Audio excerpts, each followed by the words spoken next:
আন্তরিক ধন্যবাদ জানাচ্ছি। নির্বাচনী ইশতেহারগুলো এত সুন্দর, বিশ্বাস করেন আমার কাছে মনে হয় যে আগামী নির্বাচনের পরে বাংলাদেশের অধিকাংশ মানুষ চিকিৎসা ফ্রি পাবে, পড়াশোনা ফ্রি পাবে, বেতনও ফ্রি পাবে, খাওয়া দাওয়া এক পর্যায়ে ফ্রি পাইতে পারে। অর্থাৎ ফ্রি এর বাংলাদেশের দিকে আমরা যাচ্ছি। তবে একটা গান বানাইছিলাম বহুত আগে, নির্বাচনের আগে নেতা কথা দিয়েছে, নির্বাচনে পাশ করে যে ভুলে যে গেছে। আসলে ওইরকম হবে না তো। আমি আজকে বেশ কয়েকটা নির্বাচনী ইশতেহারের মধ্যে এই প্রথমবার এনসিপির নির্বাচনী ইশতেহারের মধ্যে একটা পয়েন্টকে আমি প্রশংসার দাবিদার করলাম, আর অনেকগুলো হয়তো আছে। জামাত আমিরের গতকালকে যে ঐতিহাসিক ঘোষণা, আমি এটারও প্রশংসা করলাম। অপরদিকে তারেক রহমানেরও বেশ কিছু নির্বাচনী ইশতেহার আছে যেগুলো প্রশংসনীয়। তবে জামাত আমির এবং এনসিপির খুবই গুরুত্বপূর্ণ দুইটা নির্বাচনী ইশতেহারের মধ্যে একটা হচ্ছে, জামাতের আমির বলছিলেন মেয়েদের পড়াশোনা মাস্টার্স পর্যন্ত ফ্রি হবে। এর পাশাপাশি গর্ভাবস্থা থেকে শুরু করে সন্তান জন্ম দেওয়ার 5 বছর পর্যন্ত নারীদের সকল কিছু সরকারের পক্ষ থেকে ফ্রি করা হবে। আসলে এটা কিন্তু হিউজ একটা চ্যালেঞ্জিং একটা ইস্যু। আবার তিনি এটাও বলছেন, যাদের অবস্থা সচ্ছল আছে আপনারা কিন্তু এই সুযোগ সুবিধাটা নিয়েন না, এটা গরিবদের জন্য। ইভেন রিটায়ার্ডের পরে বা বৃদ্ধ বয়সে যারা চিকিৎসা বঞ্চিত আছেন তাদের জন্য কিছু করতে চান। তবে জামাত আমিরের এই বক্তব্যগুলো মানুষের কাছে কিন্তু ফোকাসেবল একটা অবস্থানে চলে যাচ্ছে। পাশাপাশি জনাব তারেক রহমানও ফ্যামিলি কার্ডের পাশাপাশি অনেক রকমের সুযোগ সুবিধার কথা বিএনপির পক্ষ থেকে বলা হচ্ছে। অর্থাৎ প্রত্যেকটি দলই খুবই সুন্দর সুন্দর নির্বাচনী ইশতেহার দিচ্ছে। আপনার সিদ্ধান্ত, আপনার ভোট, আপনি কাকে দিবেন। এনসিপির যেটা নিয়ে কথা বলতে চাচ্ছি, এই প্রথম বাংলাদেশের ইতিহাসে এই 11 দলীয় জোটের মধ্যে বেশ কিছু জিনিস আছে। বাংলাদেশের ইতিহাসে আমরা জানি যে মাতৃত্বকালীন ছুটি পাওয়া যায়, মানে একজন মহিলা যখন প্রেগনেন্ট হন তাকে নির্দিষ্ট একটা সময়ের জন্য ছুটি, এমনকি বেতন ভাতাও পান। তো বিদেশের সিস্টেমে এই প্রথমবার বাংলাদেশে 1 মাস পিতৃত্বকালীন যে ছুটি আছে সেটাকে বাধ্যতামূলক করার অঙ্গীকার করেছে কে?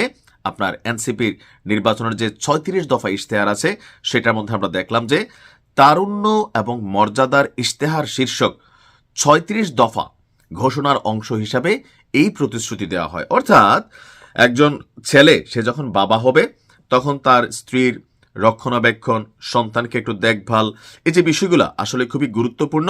আর এজন্য 1 মাসের পিতৃত্বকালীন ছুটি বাধ্যতামূলক করা হবে।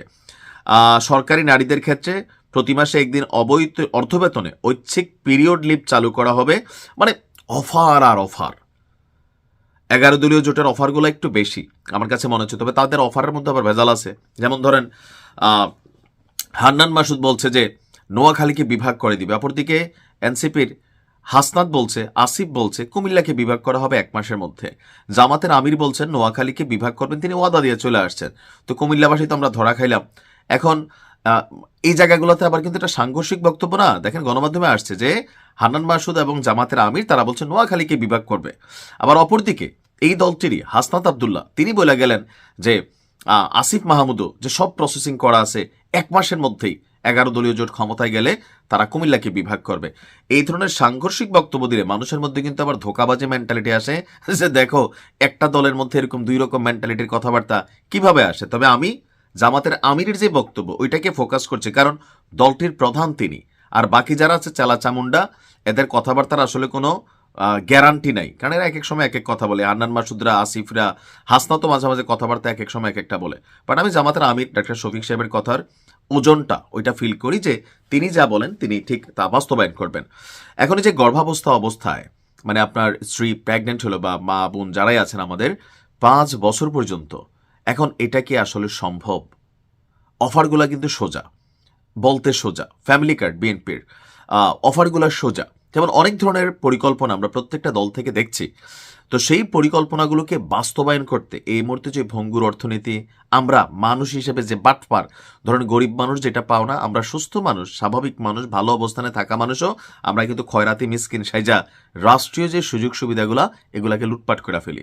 তো এই ধোকাবাজ জাতি আমরা যারা আছি তাদের মধ্য থেকে এই ভালো উদ্যোগগুলোকে আসলে বাস্তবায়ন করা খুবই কঠিন, তবে অসম্ভব না। তো সবগুলো দলের ইশতেহার দেখে আমার কাছে মনে হচ্ছে আগামী যে 5 বছর আসতে যাচ্ছে বাংলাদেশের মানুষ অনেক কিছু আপনারা ফ্রি পাবেন। এমনকি চাঁদাবাজদের ব্যাপারেও জামাত আমিরের খুবই কঠিন বক্তব্য আসছে যে তাদের ব্যাপারে তারা পুনর্বাসন করবেন, চাঁদাবাজদের সহায়তা করবেন। এই সহায়তার মানে কি? এই সহায়তার মানে হচ্ছে তাদেরকে কর্ম দিয়া একটা ব্যবস্থা করে দিবেন, যেন তারা আজাইরা না থাকে, বাদাইম্মা না থাকে, কর্ম করে ভাত খায়। ঠিক আছে, বেকার ভাতা দিবে না। তো সব কিছু মিলেয়া দেখা যাক কি হয়। আপনার ভোট আপনি দিবেন, যাকে খুশি তাকে দিবেন। আপনার যার দ্বারা মনে হয় যে রাষ্ট্রের ভাগ্য পরিবর্তন হবে তাকে ভোট দিবেন। ভোট আপনার, কারোর কাছ থেকে টাকা খেয়ে অথবা প্রভাবিত হয়ে আপনি ভোট দিবেন না। ভালো থাকুন। আসসালামু আলাইকুম।